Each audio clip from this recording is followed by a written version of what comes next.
म प्रधानमन्त्रीजीको ग्रहसँग साह्रै नै लोभिएको एउटा बृहस्पतिसँग है, उहाँको 10औं स्थानमा बृहस्पति बसेको छ। श्लोकले नि के भन्छ भने एउटा बृहस्पति मात्रै केन्द्रमा बलियो भएर बस्यो भनेदेखि त्यो चाहिँ जङ्गलको हात्ती अथवा सिंह सरहको हुन्छ भन्छ। हात्तीलाई सिंहलाई जङ्गलमा कुनै पनि जनावरले केही गर्न सक्दैन नि, त्यति बलवान हुन्छ भनेर भनेको छ र त्यसले ऊर्जा दिइरहेको मानिरहेको छु मैले चाहिँ प्रधानमन्त्रीजी। 76 सालको साउन महिनादेखि प्रधानमन्त्रीलाई ठुलो कष्ट छ 76 साल भनेर भन्दै पनि आएको हैन, ती पार गरेर आउनु भएको छ। तर अब सङ्कट एकातर्फ बुध हैन, अनि अर्कोतर्फ 7.5 चलिरहेको छ हैन। अनि त्यो हुनाले चाहिँ कुन ग्रहको चाहिँ पावर बढी हुन्छ भन्ने कुरा हुन्छ यहाँनिर है।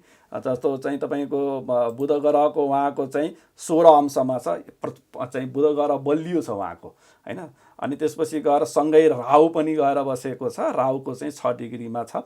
असामान्य ग्रहण योग चाहिँ परेको छ सूर्य र बुध चाहिँ, तथापि चाहिँ बुध ग्रह त्यति कमजोर चाहिँ छैन, त्यति सजिलैसँग उहाँलाई सत्ताबाट च्युत गराउन चाहिँ यो ग्रहले दिँदैन। म यति चाहिँ भन्छु, आफ्नो अडान राखिराख्नु सक्नुपर्छ, आफू सतमा रहनुपर्छ। त्यो सतमा रहँदाखेरि चाहिँ त्यो ग्रहले चाहिँ त्यो हटाइहाल्न चाहिँ हटाइहाल्दैन भन्न खोजेको कुरा हो।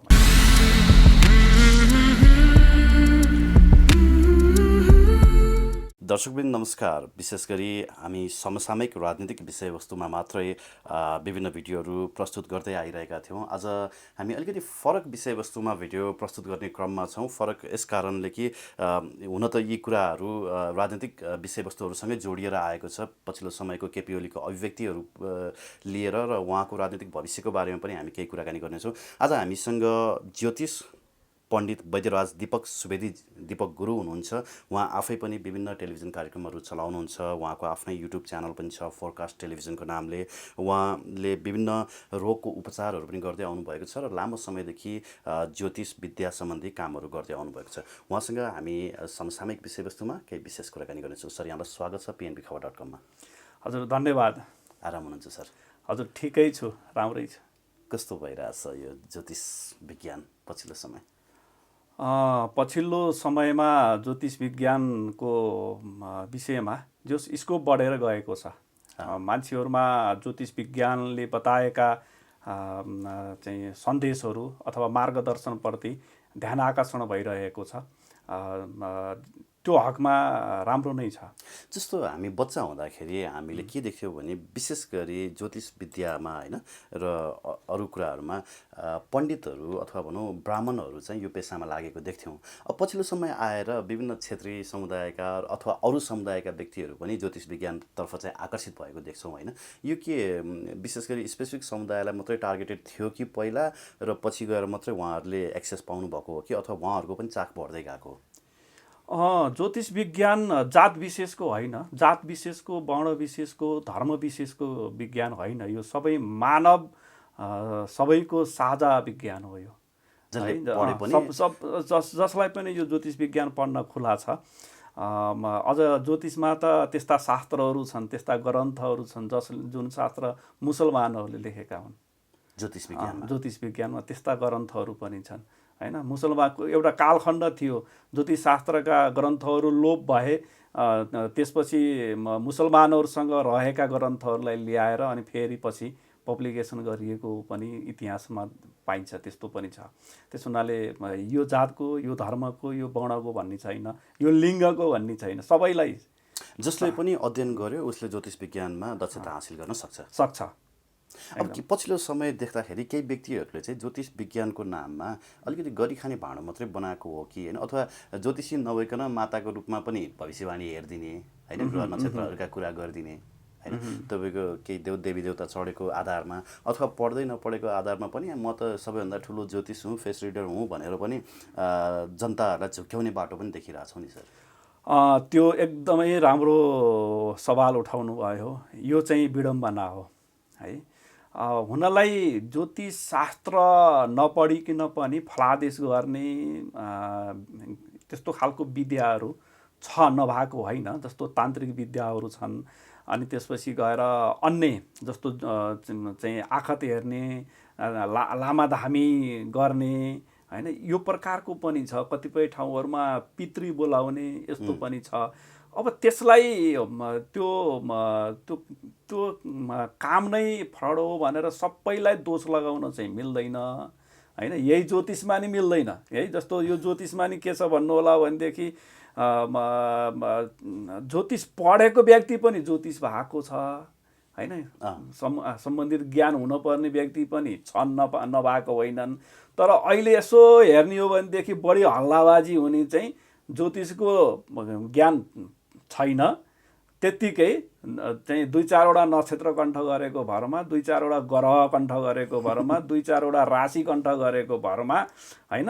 अनि त्यसपछि अलिकति बोल्न चाहिँ अलिक चलाख मान्छेले चाहिँ मान्छेहरूलाई त्यत्तिकै चाहिँ अलिकति आफ्नो बोलीको प्रभावमा पारेर ज्योतिष बनेको पनि देखिन्छ होइन। तर जस्तो यो ज्योतिष क्षेत्रमा त्यस्तो खालको चाहिँ फ्रड चाहिँ मान्छेहरूको बिगी छ, त्यस्तै चाहिँ उतातर्फ पनि जस्तो धामीहरू, पितृ बोलाउनेहरू, तान्त्रिकहरू भनेर पनि कतिपय चाहिँ तान्त्रिकहरू, पितृ बोलाउनेहरू पनि हकिकतमा सही पनि होलान् कुनै कुनै। तर फेरि तिनको नाममा चाहिँ त्यहाँ पनि फ्रड गेम गर्नेहरू छन्, नभएको चाहिँ होइन। तर विधा चाहिँ फरक हो है। यो चाहिँ पितृ बोलाउने, लामाधामी गर्ने यो पाटो अलिक फरक हो। र परपर खगोलका ग्रहहरूको अध्ययन गरेर, नक्षत्रहरूको अध्ययन गरेर, ग्रहहरूको चाहिँ गतिको अध्ययन गरेर होइन। अनि ती ग्रहहरूले चाहिँ एक आपसमा बनाएका योगहरूको बारेमा अध्ययन गरेर प्रेडिक्सन गर्ने चाहिँ ज्योतिष विज्ञान हो होइन। यससँग चाहिँ सबैलाई जोड्न चाहिँ मिल्दैन। हेराउने भन्दैमा सबै ज्योतिषी चाहिँ हुँदैनन् भन्न खोजेको कुरा चाहिँ त्यो हो। जस्तो यो कतिको सान्दर्भिक होला, मेरो मनमा बच्चैदेखि एउटा प्रश्न के उब्जिन्छ भने एस्ट्रोलोजी र एस्ट्रोलोजर होइन। एस्ट्रोलोजी तपाईँले खगोलको कुरा निकाल्नु, खगोलविद होइन, जसलाई चाहिँ अहिले नासाले एउटा आफ्नो अध्ययनको बनाएको छ, अगाडि बढाइरहेको छ। उनीहरू रिसर्चमा यसमा दिनहुँ लागिरहेका छन्।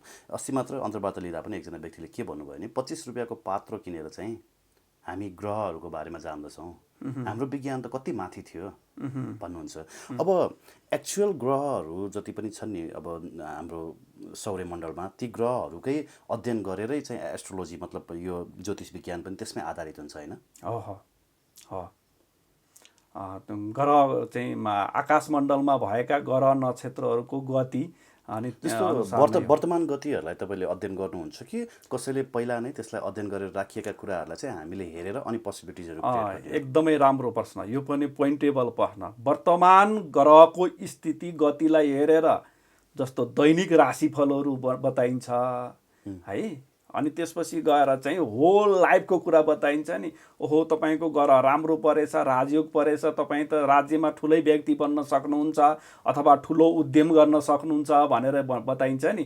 त्यो चाहिँ उसको जन्म समयमा परेको चाहिँ त्यो जन्म लग्न कुण्डलीमा चाहिँ पर्ने ग्रहहरूको स्थिति हेरेर बताइन्छ। त्यो चाहिँ केही व्यक्तिहरू तपाईँको हामी जाँदाखेरि केही ज्योतिष व्यक्तिहरू त्यहाँ त्यो टेलिस्कोपै राखेर बसिरहेछन्। अनिखेरि म त यो टेलिस्कोपबाट ग्रह हेरेरै चाहिँ बताउँछु भन्नुहुन्छ।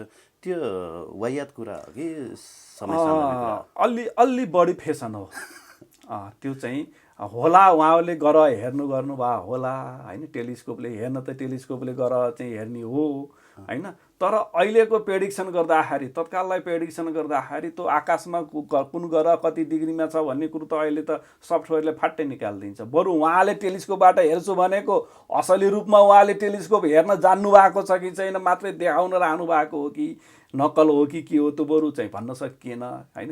त्यसको जाँच गर्ने पनि यहाँ सबै विज्ञहरू नहोलान् होइन। तर चाहिँ यति बेला कुन ग्रहको चाहिँ अवस्था कुन राशिमा छ, कति डिग्रीमा छ भनेर चाहिँ जान्न चाह्यो भने तत्कालै कम्प्युटरले चाहिँ देखाइदिन्छ अथवा सफ्टवेयरले। त्यो चाहिँ सजिलो पनि हुन्छ र एक्युरेट पनि हुन्छ। मान्छेलाई अलिकति बढी देखाउनको लागि पनि त्यो तरिकाहरू अपनाएको। फेरि अनावश्यक भन्न खोजेको होइन है, तर भन्न जरुरी छैन। मैले तपाईँको टेलिस्कोप हेरेर फलादेश गर्छु भनेर भन्न जरुरी छैन। बरु स्वाध्यायनको लागि टेलिस्कोप राख्न चाहिँ हुन्छ।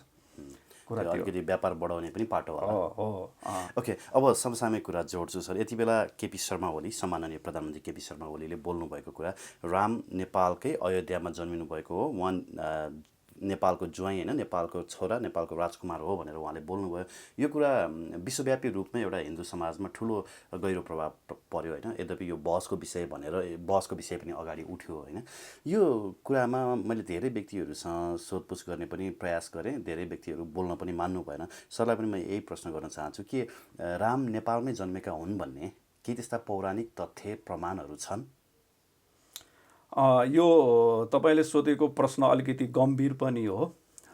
यसमा बताउनलाई पहिला कुरो प्रुभ नभइकन बताउनलाई चाहिँ अप्ठ्यारो कुरा हो होइन। सम्भावना चाहिँ केही कुराहरूले सम्भावना देखाएको कुराहरू चाहिँ आएको छ।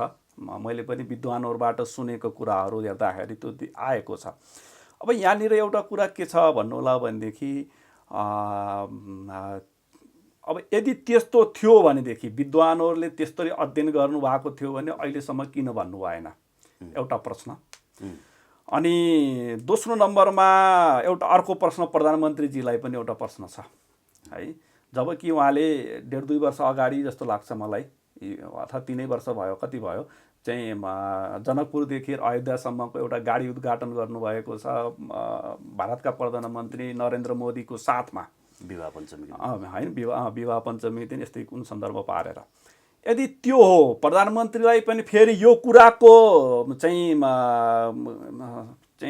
आपसमा आफ्नो पार्टीभित्र चाहिँ छलफल चाहिँ प्रधानमन्त्रीले पहिल्यै पनि गरेको भन्ने कुरा आएको छ, सूचना मैले त्यो पाएको छु। पार्टीभित्रका नेताहरूलेसँग पनि उहाँले भगवान रामको जन्म नेपालमा भएको होइन होइन, यसको बारेमा गर्नु पर्यो भनेर पार्टीभित्रका नेताहरूसँग पनि कुरा गरेको कुरा यो आएको छ। अनायासै ठ्याक्कै केपीओलीको मुखबाट फुत्केको होइन रहेछ। हेर्नुहोस् है, होइन, उहाँले पहिल्यैदेखि नै उहाँको दिमागमा रहेछ भन्ने कुरो चाहिँ मैले थाहा पाएको छु। र यदि त्यति उहाँले त्यो थाहा पाइराख्नु भएको थियो भनेदेखि त्यति बेला पनि भन्नु पर्थ्यो के नरेन्द्र मोदीलाई, होइन, मोदीजी राम त नेपालमा पो जन्मेका हुन्, तपाईँको यसमा के छ भनेर त्यति बेला सोध्नु पर्थ्यो। उहाँले चाहिँ त्यो नभनिकन उहाँले चाहिँ जुन गर्नुभयो, हुनलाई अब एक आपसमा छिमेकी उसँगको सम्बन्धलाई हेरेर कतिपय कुटनीतिक चाहिँ अनुशासनलाई हेरेर गर्नुभएको होला। एउटा त्यो दुई प्रश्न यो भयो। अब अर्को एउटा कुरा के छ भन्नु होला भनेदेखि एउटा खुसीको कुरो चाहिँ छ। हामी ज्योतिषीहरू, हामी धार्मिक क्षेत्रका व्यक्तिहरू लाई चाहिँ प्रधानमन्त्रीले यसो भन्नु चाहिँ आफैमा एकदम खुसीको कुरा चाहिँ छ। त्यो हकमा म निकै नै खुसी भएको छु। के भन्नु होला भनेदेखि रामायण महाभारत जस्ता ग्रन्थहरू मिथक हुन् भनेर उहाँहरूले भन्नुहुन्थ्यो है। उहाँहरूको राजनीतिक सिद्धान्तले त्यो भन्छ, यी ग्रन्थहरू इभन वेदलाई पनि मिथक हो होइन भनेर भन्नुहुन्थ्यो। अहिले आएर भगवान राम नेपालमा जन्मेका हुन् भनेर उहाँले यसरी सार्वजनिक रूपमा भन्नुभयो भनेपछि त्यो त हाम्रो लागि खुसीको कुरो हो नि होइन। हामीले जुन दर्शन बोकेर हिँडेका छौँ त्यसलाई त उहाँले सत्य साबित गर्न खोज्नुभयो होइन भन्ने कुरामा यो हकमा फेरि एकदमै खुसीको कुरो छ। र अर्को पनि खुसीको कुरा के हो भने जुन दिन राम साँच्चै नै नेपालमा जन्मेका हैछन् भनेर प्रुफ हुन्छ नि, त्यो दिन अझै खुसीको दिन हुन्छ। तर त्यो प्रुफ हुन सक्नु पर्यो। शोध अनुसन्धानका पाटाहरू छन्। अब मैले के देख्छु भनेदेखि प्रधानमन्त्रीजीले यो ठुलो चाहिँ एक किसिमले यो प्रुफ गर्न सकियो भनेदेखि त यो जस्तो उपलब्धि अर्को के हुन सक्छ है। एउटा नक्साको उसमा चाहिँ उहाँको कार्यकालमा भन्नुपर्छ, इभन त्यहाँ सबैको साथ सहयोग छ, जनदबाव पनि त्यत्तिकै थियो होइन। चाहिँ नक्सा मात्रै पनि पास नगरेको भएदेखि चाहिँ सडक चाहिँ निकै तातिन्थ्यो। त्यो कारणले गर्दाखेरि त्यहाँ चाहिँ प्रधानमन्त्रीको पछाडि जनताको दबावले पनि थियो। संसदमा पनि सबै पार्टीहरूले चाहिँ समर्थन जनाएर नक्सा पास भयो। उहाँको कार्यकालमा एउटा एकदमै ठुलो काम भयो। र अर्को अब यो काम पनि पुरा भयो भनेदेखि सबैभन्दा श्रेष्ठ काम चाहिँ यो हुन्छ होइन। नेपाल ठुलो फाइदा हुन्छ। नेपाल एउटा धार्मिक पर्यटनको लागि ठुलो। तर यो भन्दै गर्दाखेरि म के भन्छु भनेदेखि विभिन्न कुराहरू छन्, जस्तो चाहिँ अयोध्यापुरी चाहिँ नेपालमा भएको कुरा छ, रामधुनी नेपालमा भएको कुरा छ, त्यसपछि गएर चाहिँ चितवनमै छ यो सीतामाईको चाहिँ एउटा एरिया छ, सीतामाई भन्ने एरिया, त्यो नेपालमै छ। सीता गुफाहरू छन् नेपालमा। वाल्मिकी आश्रम त सबैले जानेकै कुराहरू भयो, रामपुर भयो, रामनगर भयो, रामग्रामहरू भयो। त्यति मात्रै होइन, चाहिँ श्रवण कुमार चाहिँ लाई चाहिँ बाण लागेको भनेर चाहिँ दशरथले हानेको बाण चाहिँ श्रवण कुमारलाई लागेको चाहिँ आधी खोलामा हो भनेर भनिएको छ, स्याङ्जा जिल्लामा छ होइन। यी सबै कुराहरू हामीसँग छन्, नभएका होइनन्। तर त्यसको बावजुद पनि अब हामी त चाहिँ प्र्याक्टिकल्ली अथवा चाहिँ प्रमाण जुटाएर हामीले प्रुभ गर्न सक्न पर्यो होइन। यी कुराहरू सबै चाहिँ जोडेर प्रुभ गर्न सक्दा दिन चाहिँ अझै राम्रो हो। र त्यहाँनिर एउटा कुरा के छ भन्नु होला भने फेरि यतिले मात्रै पुग्छन् त भन्ने चाहिँ अलि होइन कि भन्ने लाग्छ मलाई। लजिकल एक्सपेक्टबाट हेर्ने हो भने राम नेपालमा जन्मेका थुप्रै प्रमाणहरू अहिले केही विद्वत व्यक्तित्वहरूले प्रस्तुत गर्नुभएको छ होइन। त्यसमाथि पनि भारतमै पनि अयोध्यामा चाहिँ राम जन्मेको होइन भनेर भारतकै हाइकोर्टले पनि फैसला गरेका भारतका विद्वानहरूले पनि बताएका छन् होइन। अब प्रधानमन्त्रीले बोल्ने बित्तिकै अहिले भारतमा त ठुलै हलचल भएको छ। भारतका चाहिँ तपाईँको 8 करोड जोगीहरू मात्रै छन्, उनीहरू नेपालमा आएर 1 महिनाभित्र केपी ओली सरकार ढाल्छौँ भन्छन् नि, सम्भव होला? अब यो चाहिँ त्यत्तिकै हामी त्यो हल्लातिर नलागौँ, किनभने अहिले हामीले त क्षणिक आक्रोश होला। अब उनीहरूले ढालेर ढल्ने चाहिँ नेपाल सरकार ढल्नु भनेको नेपाली ढल्नु हो। त्यस हुनाले हामीले त्यो गर्न त्यो हावाहुवातिर लाग्न हुँदैन। जस्तो अब नेपाल तपोभूमि, देवभूमि होइन, विभिन्न ऋषिहरूको यहीँ तपाईँको जन्मभूमि पनि हो होइन, ऋषिहरूको आश्रम पनि यहीँ छ। अब तपाईँले अघि भन्नुभयो, म खुसी छु किनभने हाम्रा कम्युनिस्ट नेताहरूले पनि यसबारे बोल्नुभयो भन्नुभयो। तर हाम्रा कम्युनिस्ट नेताहरूमा पनि द्वैत चरित्र रहेछ है। तपाईँहरूका आउनुहुन्छ उहाँहरू, अनि बाहिर चाहिँ हामी भगवान् मान्दैनौँ भनेर भन्नुहुन्छ। आउनुहुन्छ नि नेताहरू? म आउनुहुन्छ, म कहिले कहिले भन्छु पनि। कतिपय ठुला नेताहरू चाहिँ आफै त्यति गर्नुहुन्न, कोही मार्फत गर्नुहुन्छ। त्यो पनि उहाँहरूका विभिन्न बाध्यताहरू होलान्। त्यसरी धेरै ठाडो आरोप पनि नगरौँ।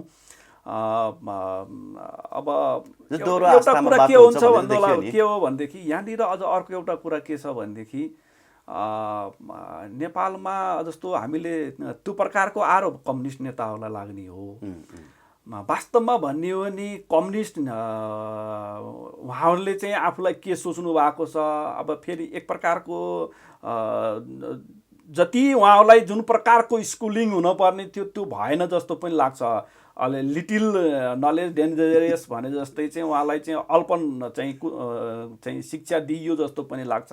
वास्तवमा कम्युनिस्ट हुँदैमा नास्तिक हुन जरुरी छैन है, किनभने यो कम्युनिस्ट व्यवस्था अथवा साम्यवादी व्यवस्था भनेको त वैदिक व्यवस्था हो। तपाईँको रामकै प्रसङ्ग आयो, रामायणमै उल्लेख भएको एउटा प्रसङ्ग छ, न राज्यम न त राजासित न दाण्ड्यो न त दाण्डिक धर्मेणैव प्रजा सर्वा पाल्यमाना परस्परम भनेको यो वैदिक साम्यवादको भनाइ हो, रामराज्यको भनाइ हो। जुन ठाउँमा त्यस्तो एउटा व्यवस्थाको कल्पना छ के त्यहाँ चाहिँ है, राजा पनि हुँदैन है, राज्य पनि हुँदैन र दण्ड दिने पनि हुँदैन, दण्डधारी के अरे दण्ड पाउनेवाला पनि हुँदैन।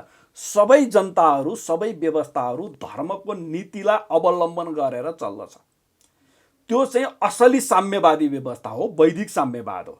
भनेपछि उहाँहरूले त्यो प्रकारको ठुलो एकदमै मेजर पाटोलाई नै उहाँहरूले चाहिँ ढाकेर अथवा त्यो मेजर चाहिँ विषयमा उहाँहरूले प्रवेश नै गर्नुभएको छैन। त्यही भएर मैले कहिले कहिले भन्नुपर्दाखेरि चाहिँ कार्ल मार्क्सको चाहिँ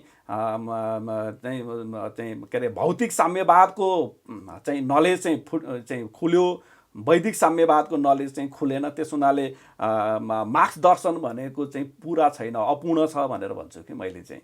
र वास्तविक साम्यवादी बन्नियो, वास्तविक कम्युनिस्ट बन्नियो भनेदेखि वैदिक साम्यवादलाई आत्मसात गर्नुपर्छ। हाम्रै धर्मले नै साम्यवादको चाहिँ परिकल्पना गरिसकेको थियो र त्यो कुरा अलिअलि चाहिँ महसुस गरेको मदन भण्डारीले हो।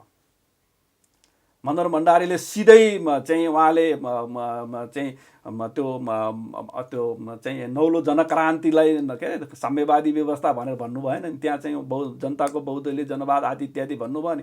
त्यो भन्नुको पछाडि उहाँले चाहिँ त भारतमा बस्दाखेरि चाहिँ यी सबै चाहिँ राजनीतिक शास्त्रहरू बुझ्नुभएको थियो। वैदिक साम्यवादको केही थियो, तर उहाँले चाहिँ त्यो आफूले बुझेको कुरालाई पनि उहाँ पनि आफू चाहिँ बुझ्दै हुनुहुन्थ्यो होला, जहाँसम्म त्यो चाहिँ आफ्ना कार्यकर्ताहरूलाई चाहिँ दिन चाहिँ पाउनु भएन जस्तो लाग्छ मलाई चाहिँ। त्यही भएर पनि उहाँको हत्या गरियो। त्यहाँ धेरै कुराहरू छन् त्यसमा। ओके, अब अलिकति प्रवेश गरौँ केपी ओलीतर्फ नै होइन। केपी ओलीले आफ्नो निरन्तरको अभिव्यक्तिद्वारा उहाँ भारतीय मिडियाहरूमा त एक त छाइ पनि रहनु भएको छ र एक किसिमको टाउको दुखाएको विषय पनि बन्नु भएको छ। र पछिल्लो समय धेरै व्यक्तिहरूले के भन्नुहुन्छ भने केपी ओली यति बेला डेन्जर सिचुएसनमा हुनुहुन्छ, भारत उसलाई सत्ताबाट हटाउन चाहन्छ, हटाउन नसकेको खण्डमा उहाँको ज्यानमाथि नै पनि असुरक्षा छ भन्ने कुरा त तपाईँको बालुवाटारले पनि महसुस गरिसकेको विषय हो होइन। अब केपी ओलीको अहिलेको हिसाबले हामीले थोरै जन्मकुण्डली हेर्ने हो भने सर कस्तो देखिन्छ उहाँको भविष्य? अब नेकपाभित्रै पनि पार्टीभित्रै पनि एउटा शक्ति सङ्घर्षको कुरा छ, अन्तर्विरोधहरूका कुरा छन् होइन। यसले गर्दाखेरि उहाँलाई अल्पमतमा पार्ने प्रयास पनि भइरहेको छ होइन। कस्तो छ उहाँको जन्मकुण्डली? अब अलिकति ठिक छ, म जन्मकुण्डलीको विषयको बारेमा भन्नुभन्दा पहिला एउटा तपाईँको अर्को जुन भारतसँगको सम्बन्धको विषय बताउनु भयो नि, अलिकति एक प्रकारको यस्तो स्थिति छ भने त्यहाँनिर पनि जस्तो यो रामको विषयमा पनि मैले एउटा कुरा चाहिँ मलाई के मेरो सेन्सले के बताइरहेको छ भने यी कुराहरू केही रूपमा चाहिँ सार्वजनिक नभए पनि केही रूपमा थियो, उहाँलाई पनि केही थाहा थियो, अन्य विद्वानहरूले पनि यो विषयमा अध्ययन गरिरहनु भएको रहेछ भन्नुपर्छ। तर यति बेला आएर बोल्नुमा उहाँले यति बेलै बोल्नुमा चाहिँ प्रधानमन्त्रीको मनोविज्ञान के हो भन्ने कुरा चाहिँ त्यहाँनिर चाहिँ एउटा हामीले सोच्न पर्ने स्थिति चाहिँ छ है। किनभने यो जुन अहिले पछिल्लो समयमा नेपाल भारतको सम्बन्धलाई लिएर चाहिँ क्रिएसन भएको जुन स्थिति छ नि, कतै त्यो स्थितिलाई ड्यासिङ गर्ने मनोविज्ञान पो हो कि भन्ने दृष्टिबाट पनि अथवा त्यो कोणबाट पनि हामीले चाहिँ त्यहाँनिर चाहिँ हेर्न चाहिँ सोच्न चाहिँ पर्छ एउटा कुरा है। नभएदेखि अरू कुरा चाहिँ यो राम जन्मभूमिसँग आएका जति पनि कुराहरू छन् कमसेकम सकेसम्म आशा गरौँ, हामीले आफूलाई चाहिँ अपेक्षा गरौँ होइन कि हामी नेपाललाई चाहिँ राम जन्मभूमि हो भनेर सिद्ध गर्न सकौँ, त्यो हामीलाई यथेष्ट प्रमाणहरू पुगुन्, त्यो कामना गरौँ होइन। अहिले यो भन्दैमा रिसर्चको फेजमा रहेछ होइन। जस्तो लिम्पियाधुरा पनि हाम्रै हो भन्ने कुरा हामीलाई वर्षौँदेखि थाहा थियो, काला पनि हाम्रो हो भने, तर आजसम्मका कोही पनि हाम्रा शासकहरूले होइन यसरी ड्यासिङ भएर भन्न त सकेन। यसले एउटा बहसको विषय त क्रिएट गर्यो नि हो। अनि त्यो कुरासँग अलिकति हामी जोड्यौँ र यदि त्यस्तो प्रकारको मनोविज्ञानसँग हुनुहुन्छ भने उहाँलाई हामीले त्यो मनोविज्ञानलाई हटाउन पनि सल्लाह दिनुपर्छ। किनभने हामी सधैँभरि भारतसँगलाई ड्यासिङ हान्नुपर्छ अथवा नेगेटिभ सेन्सबाट मात्रै हेर्न जरुरी छैन। कुर्सी जोगाउनको लागि मात्रै हो भने एउटा भनाइ के छ भने नबिराउनु नडराउनु, आफूले बिराउनु हुँदैन, डराउन कसैसँग नि डराउनु पर्दैन होइन। डराउने भनेको चाहिँ ईश्वरसँग मात्रै डराउने, नत्र कसैसँग नि डराउनु जरुरी छैन होइन। त्यो बिराइएन भने है, फेरि बिराइयो भनेदेखि त सामान्य मान्छेसँग डराउनु पर्छ, कुरा त्यो हो।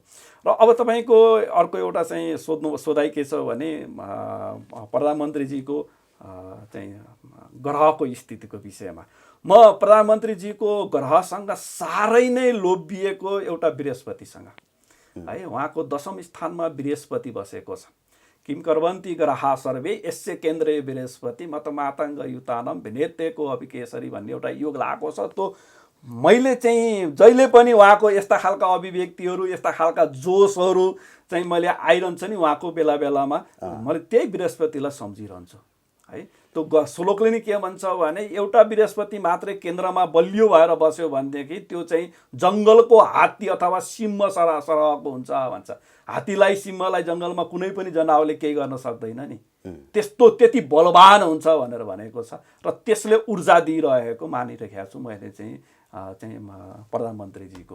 ठुलो एकदम कष्ट खालको ग्रहहरू, दुःखका ग्रहहरू पनि थिएन। मैले चाहिँ भनेको चाहिँ भन्दै पनि आएको थिएँ, यहाँहरूले थाहा पाउनुभयो होला, 76 सालको साउन महिनादेखि प्रधानमन्त्रीलाई ठुलो कष्ट छ 76 साल भनेर भन्दै पनि आएको होइन। ती चाहिँ पार गरेर आउनुभएको छ।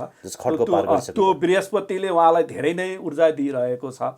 यो हकमा उहाँको राम्रो देखिएको छ। अब चलेका दशाहरूमा अहिले बुध महादशा चलिरहेको देखिएको छ। बुधभित्र पनि बुधकै अन्तर आइरहेको छ र त्यो बुध र सूर्यले बुधादित्य योग बनाइरहेको पनि छ है। त्यो बुधादित्य योगको चाहिँ अब त्यो सामान्य व्यक्तिको पनि बुधादित्य योग पर्यो भने राज्यको सचिव अथवा मन्त्री समान हुन्छ भनेर भनिएको छ। त्यो सामान्य व्यक्तिलाई पनि भनिएको छ, उहाँलाई प्रधानमन्त्री नै हुनुहुन्छ, त्यो परेकै छ। त्यो बुधको महादशा चलिरहेको छ। योगिनीमा चाहिँ सङ्कटा योगिनी दशा चलेका छन् है। यसले जनानां विवादं जरोडां प्रकोपं कलत्रादि कष्टं पशुनां विनाशं गृहे स्वल्पवासं प्रवासा विलासम भन्ने फल लाग्छ। जनानां विवादम भनेको मान्छेहरूसँग विवाद हुन्छ भनेको, जसको जोसँग बढी एट्याचमेन्ट छ उसँग विवाद हुन्छ। त्यो परिरहेको छ उहाँलाई होइन। त्यसो हुनाले त्यो पनि नौलो कुरा भएन। अलिकति केही कष्ट सङ्कटाले अलिकति सङ्कट दिन कोसिस गर्छ भन्ने कुरा हो, त्यो परि नै रहेको छ। तर अब सङ्कटा एकातर्फ बुध होइन, अनि अर्कोतर्फ 7.5 चलिरहेको छ होइन। अनि त्यो हुनाले चाहिँ कुन ग्रहको चाहिँ पावर बढी हुन्छ भन्ने कुरा हुन्छ यहाँनिर है। जस्तो चाहिँ तपाईँको बुध ग्रहको उहाँको चाहिँ 16 अंशमा छ, चाहिँ बुध ग्रह बलियो छ उहाँको होइन। अनि त्यसपछि गएर सँगै राहु पनि गएर बसेको छ, राहुको चाहिँ 6 डिग्रीमा छ। असामान्य ग्रहण योग चाहिँ परेको छ सूर्य र बुध चाहिँ, तथापि चाहिँ बुध ग्रह त्यति कमजोर चाहिँ छैन होइन। तर 7.5 र सङ्कटा तीनटा दशा चल्नेमा 2टा दशा अलिकति प्रतिकूल चाहिँ परेका छन्। अनि यो कुराले अलिकति केही जस्तो हाम्रो ज्योतिषमा चाहिँ केही उपायहरू अवलम्बन गर्नुपर्ने हुन्छ भनेर भन्ने गरिन्छ। त्यो म अब त्यो पऱ्यो भने, तर पनि यहाँबाट हेर्दाखेरि जे परिरहेको छ त्यो घटित भएको देखिएको छ। त्यो र त्यति सजिलैसँग उहाँलाई सत्ताबाट च्युत गराउन चाहिँ यो ग्रहले दिँदैन, म यति चाहिँ भन्न सक्छु। भनेपछि अहिले आएका अन्तर्विरोधहरू जसरी आएका छन्, केपी ओलीको राजीनामा मागिएको छन्, उहाँलाई सजिलै हटाउन सकिने सम्भावना छैन। किनभने त्यो ग्रहले त्यस्तो देखा। फेरि यसमा मलाई जुन कुण्डली प्राप्त भएको छ, जुन जन्ममिति समय उहाँको प्राप्त भएको छ, मैले पनि कहीँबाट लिएको हुँ, त्यो नै जन्म विवरण नै गल्ती रहेछ भनेदेखि अलग कुरा। तर जहाँसम्म गल्ती होइन, किनभने फल मिलिरहेको छ कि, त्यस हुनाले गल्ती होइन। यसको के समय सीमा छ कि मतलब अब केही महिनाको लागि मात्रै हो कि यो चेन्ज हुन्छ तुरुन्तै फेरि? होइन, बुध ग्रह त चाहिँ 78 सम्म देखिएको छ। के अरे बुधमा बुध अन्तर, बुध अनि त्यसपछि बुधमा केतु आउँछ। तर पनि बुध ग्रह चाहिँ लग्नेश हो, राम्रो छ, त्यो कारक ग्रह हो बुध ग्रह है। बुध ग्रह पनि राम्रो छ। बृहस्पतिको चलेको त बृहस्पति होइन, तथापि कुण्डलीमा परेको ग्रह बृहस्पति बलियो छ। अहिले मात्रै उहाँलाई यो सबै समस्याहरू आइरहेको गृह कलह भनेर भन्छ होइन। चाहिँ मिथ्यापवादम बदबन्धनम अर्थहानि भनेर भन्छ। यो अपवादहरू, झुटो आरोपहरू लाग्ने आदि इत्यादिहरू भन्छ। यो चाहिँ 7.5 फल हो। अनि त्यसपछि सङ्कटाको हो। त्यो चाहिँ त्यो पनि त्यत्तिकै भनौँ न, शत्रुपक्ष पनि कमजोर छ भनेर भन्न चाहिँ मिल्दैन। तर पनि उहाँले आफ्नो अडान राखिराख्नु सक्नुपर्छ, आफू सतमा रहनुपर्छ। त्यो सतमा रहँदाखेरि चाहिँ त्यो ग्रहले चाहिँ त्यो हटाइहाल्न चाहिँ हटाइहाल्दैन भन्न खोजेको कुरा हो मैले। अब आफैले गल्ती गरियो भनेदेखि अलग कुरा, गल्ती गरियो भने अलग। ओके, अब व्यक्तिगत तवरमा मैले तपाईँलाई प्रश्न सोध्नु पर्दाखेरि केपी ओली जसरी अहिले राष्ट्रियताको पक्षमा बोलिरहनु भएको छ, अडिक हुनुभएको छ, उहाँलाई हटाउनु अथवा उहाँको राजीनामा मागिनु जायज हो कि नाजायज हो?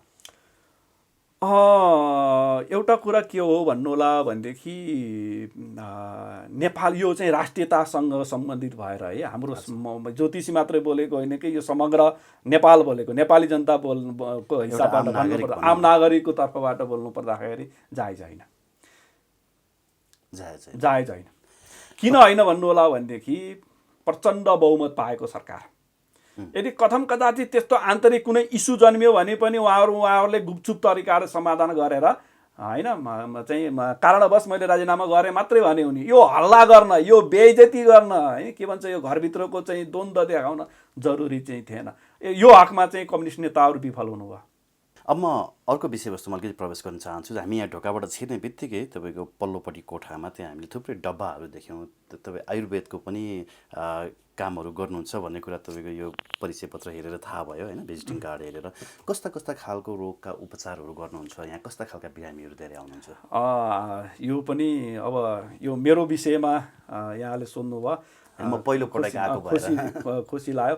मसँग मैले चलाउने आफ्नो युट्युबमा पनि हिजो पनि मैले यही विषयमा कुराहरू गरिरहेको थिएँ है। साँझमा मैले चाहिँ लाइभ गर्छु फुर्सद भएसम्म, अनि त्यति बेला पनि यो स्वास्थ्य उपचारको विषयमा बताएको थिएँ।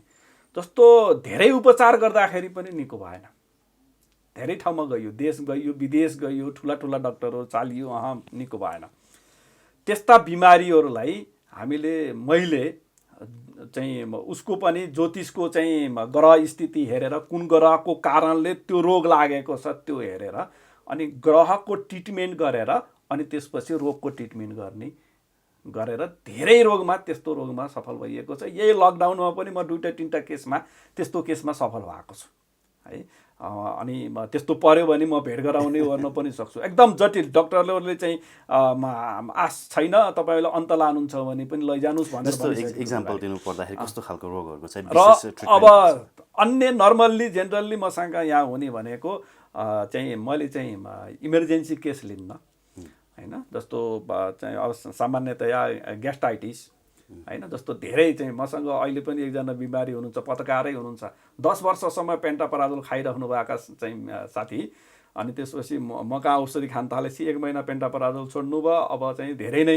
इजी भइसक्यो उहाँलाई हैन। जस्तो ग्यास्ट्राइटिस पुरानोभन्दा पुरानो ग्यास्ट्रिक समस्याहरू, त्यसपछि अब यो मोडर्न मेडिकलमा चाहिँ त्यो छैन, हाम्रो आयुर्वेदभित्र चाहिँ छ गानगोला भन्ने समस्या हुन्छ एउटा। त्यो नाभि चक्र सर्नी हुन्छ, तल जाने माथि जाने दायाँ जाने बायाँ जाने हुन्छ हैन।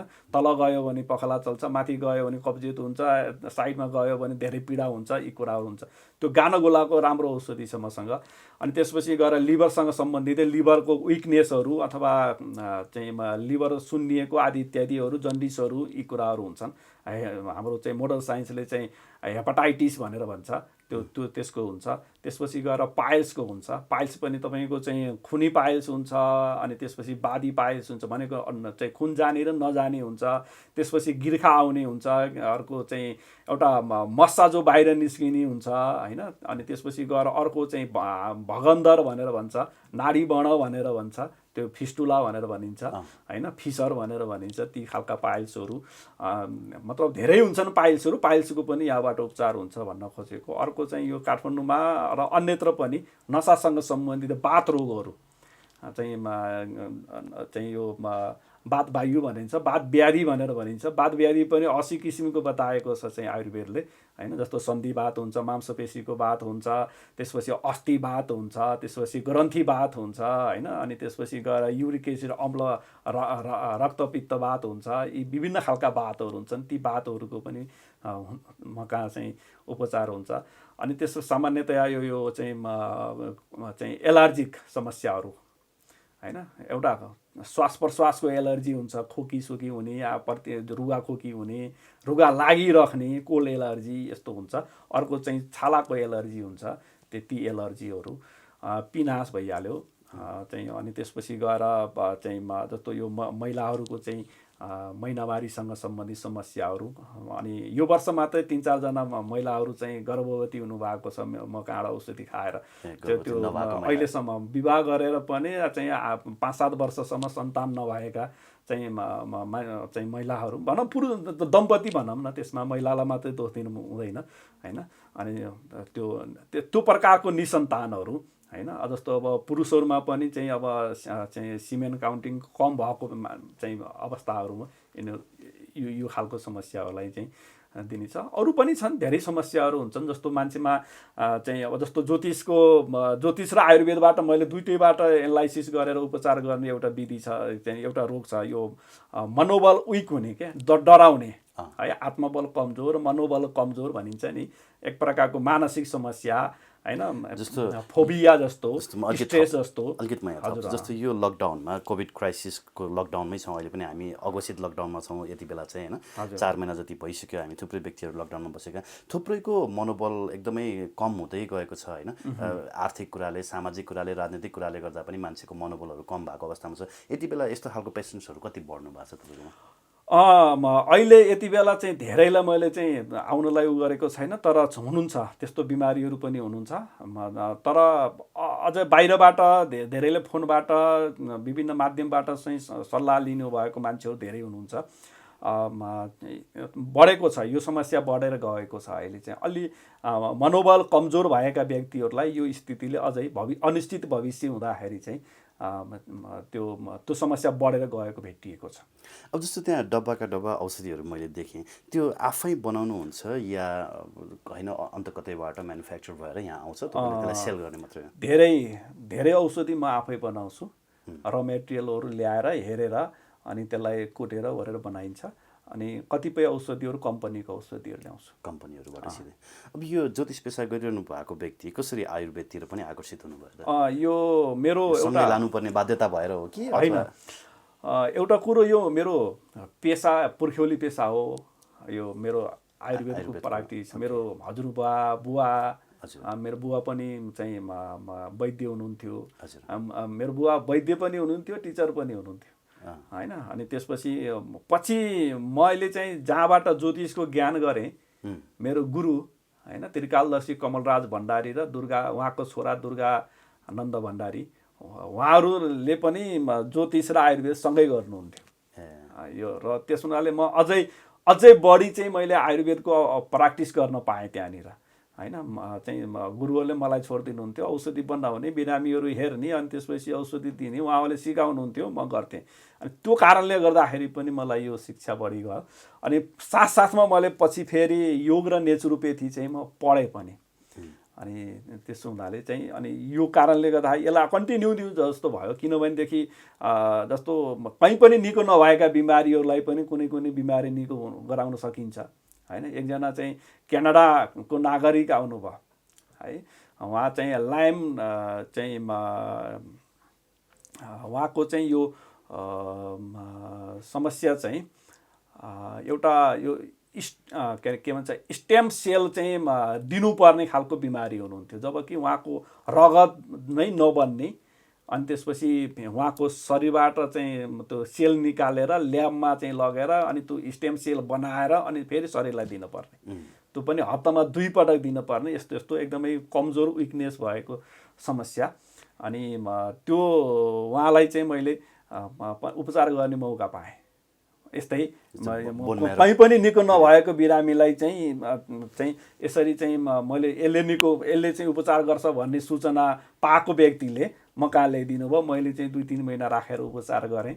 मतलब 2-3 महिना बस्न त बाहिर बस्नुभयो, तर म कहाँ आउने जाने गर्नुभयो। उहाँ निको भएर अहिले थाइल्यान्ड जानुभएको छ। ओके, अब हामी कहाँ धेरै जसो क्यान्सरका बिरामीहरूको थुप्रो फोन आउने गर्छ। कतिपय जस्तो व्यक्तिहरूसँग हामी अन्तर्वार्ता लिन्छौँ, अनि उहाँहरू अन्तर्वार्ता लिइसकेपछि फेरि मोबाइल अफ गरेर भाग्नु पनि हुन्छ कि त्यो समस्या पनि छ। कति व्यक्तिहरू पीडित हुनुहुन्छ। अब नेपालमा क्यान्सर केसेसहरू डेली इन्क्रिजिङ रेसियोमा छ। तपाईँले चाहिँ क्यान्सरको कुनै उपचारहरू गर्नुभएको छ कि छैन, अथवा गर्नुहुन्छ कि गर्नु? क्यान्सर यस्तो छ, क्यान्सर मलाई अस्ति यस्तै आयुर्वेदहरूको चाहिँ गोष्ठी पनि थियो, त्यहाँ मलाई सोधिएको पनि थियो यो कुरा है। जस्तो अहिले एकाडेमिक आयुर्वेदका पक्षहरूले भनौँ राज्यले सोधेको थियो भनौँ न, अनि सोधेको थियो। मैले चाहिँ त्यहाँ के लेखेँ भनेदेखि चाहिँ म आफैले क्यान्सरको रोगको उपचार गर्छु भनेर म किटान गर्दै चाहिँ म हिँड्दिनँ, तर मथीमा आएर चाहिँ तपाईँको पनि औषधि खान्छौँ भनेदेखि म औषधि दिन्छु। प्रयास गर्न चाहिँ सकिन्छ। जस्तो हामीले उहाँले चलाइरहेको जस्तो रेडियोथेरापी, केमियोथेरापी लगायतका ट्रिटमेन्टहरू रोक्नुहोस् नरोक्नुहोस् भनेर केही पनि भन्दैनौँ होइन। तर हाम्रो आयुर्वेद पनि औषधि खाएर हेर्छु, लाउन दिनुहोस् भन्न आयो भनेदेखि मैले औषधि दिन्छु। र त्यसरी नै औषधि गरेर चाहिँ राम्रो भएका बिमारीहरू पनि छन्। अब नेपालमा यत्रो धेरै जनताहरूमा आयुर्वेद प्रति विश्वास छ होइन। हाम्रो मैले अघि पनि भने देवभूमि तपभूमि, यहाँ यति थरीका जडीबुटीहरू पाइन्छ, तर राज्यले चाहिँ यसलाई संरक्षण गरेर लानुपर्ने ठाउँमा, यसलाई प्रमोट गर्नुपर्ने ठाउँमा कतिपय ठाउँमा चाहिँ डिमोटिभेट गरिरहेको हुन्छ नि सर। यो कुरा यस्तो छ कि अब यहाँ हजुरले बडो गम्भीर कुरा उठाउनु भयो है। मलाई त्यही भएर मैले अहिले रामको विषयमा पनि कुरा उठ्दाखेरि यथेष्ट प्रमाणहरू नजुटिसकेको अवस्था भए पनि हामीलाई खुसीको कुरा भने होइन। अब यसलाई जब प्रधानमन्त्रीले भनिसकेपछि तुरुन्तै यसलाई कन्टिन्यू गर्न सक्नु पर्यो कि एउटा विज्ञहरूको टोली बनाएर त्यसलाई अगाडि बढाइहाल्नु पर्यो। यसको बारेमा अनुसन्धान गरेर अध्ययन गरेर सबुत प्रमाणहरू जुटाउन सक्न पर्यो। अनि जुटाएपछि बल्ल प्रधानमन्त्री बोल्ने हो। अझै खास चाहिँ अहिले त एक किसिमले भन्ने भने अलिक चाँडो भएको पनि हो होइन। तर प्रधानमन्त्री बोल्दाखेरि चाहिँ यति हल्ला हुँदो रहेछ, सामान्य व्यक्ति बोलेको भए हल्ला हुन्थेन। बोलिरहेका पनि थिए, त्यो पनि बोलिरहेका पनि रहेछन् होइन मान्छेहरू, त्यो पनि हो। र यो कुरामा पनि जस्तो अहिले केही समय अगाडि चाहिँ हेटौँडामा एकजना समथिङ के दास भन्ने व्यक्तिले चाहिँ हर्बल चाहिँ भ्याक्सिन बनाएको छु मैले कोरोनाको भन्नुभयो है। खै उहाँको गुपचुप भइसक्यो। मलाई डर के छ भने अब उहाँलाई कसले किनिदिन्छ, कुन राष्ट्रले किनिदिन्छ, लैदिन्छ। हेर्नुहोस् त्यस्ता प्रतिभावहरू चाहिँ लोप हुन्छन् के, यहाँबाट चाहिँ माइग्रेट भइदिन्छन्। अन्य जस्तो विभिन्न सानातिना वैज्ञानिकहरू पनि छन् नि त हाम्रो देशमा है। सामान्य चाहिँ खेलौनाको बाट हुँदै हुँदै गएर ठुलै पनि चाहिँ हेलिकप्टर बनाएका विज्ञहरू छन्, रोबोटहरू बनाएका चाहिँ वैज्ञानिकहरू छन्। खै तिनीहरूलाई प्रोत्साहन खै सरकार, किनभने राजनीति गर्ने व्यक्तिहरूले चाहिँ राज्यका व्यक्तिहरूलाई उनीहरूलाई आफूलाई पुगे होइन है। त्यो भ्रष्टाचार गर्दा गर्दा गर्दा गर्दा त्यो बानी नै भ्रष्टाचार गर्ने भएपछि अन्ततिर उनीहरूको दिमाग जाँदो रहन्छ। हेर्नुहोस् अहिले पनि चाहिँ तपाईँ हामी गएर यसो चाहिँ सिंहदरबारभित्रका मन्त्रालयहरूमा चाहिँ गएर वाच गर्नुपर्छ, त्यहाँको मनोवैज्ञानिक विश्लेषण गर्नुपर्छ। मन्त्रीहरू कमिसनमा डिल गरेर बसेका हुन्छन्। यो छ के फेरि अहिलेका मात्रै भनेको होइन, विगतदेखिकै त्यस्तो चाहिँ बनेर आएको छ होइन। त्यस हुनाले यो चाहिँ अलिकति दुःखको कुरा हो होइन। जस्तो मसँग कतिपय क्यान्सरका त मजाले उपचार गर्ने वैद्य साथीहरू छन् हामीसँग होइन। चाहिँ त्यति मात्रै होइन, तपाईँको चाहिँ जस्तो अहिले चाहिँ यो पित्तको स्टोनलाई चाहिँ अपरेसन बिना अर्को उपचार छैन भन्ने भनाइ छ। पित्तको स्टोनलाई पनि औषधि खुवाएर गलाइदिने प्रुफ गरेर देखाउने साथीहरू मसँग छन् होइन। चाहिँ कतिको त मैले पनि औषधि खुवाएर चाहिँ घटाएको छु पित्तको स्टोनलाई होइन। अब वास्ता गर्दैन सरकारले, छैन त्यो उनै छैन। यहाँ त केही राम्रो काम हुन देलान् भन्ने अलिकति यो खालको राज्य संयन्त्र, यो खालको राजनीतिक संयन्त्र हेर्दाखेरि चाहिँ अलिकति डाउट चाहिँ देखिएको छ क्या। यी पार्टीहरू, यी चाहिँ राजनीतिक कर्मीहरू कहाँबाट कुन विचारबाट सञ्चालित छन् भन्ने कुरो चाहिँ मेसो पाउन सकिया छैन। हस् गुरु, एकदमै मिठो समय सान्दर्भिक कुराकानी गर्यो, तपाईँको बारेमा जान्ने मौका पनि पायौँ। यहाँलाई समय अनि संवादको लागि एकदमै धेरै धन्यवाद।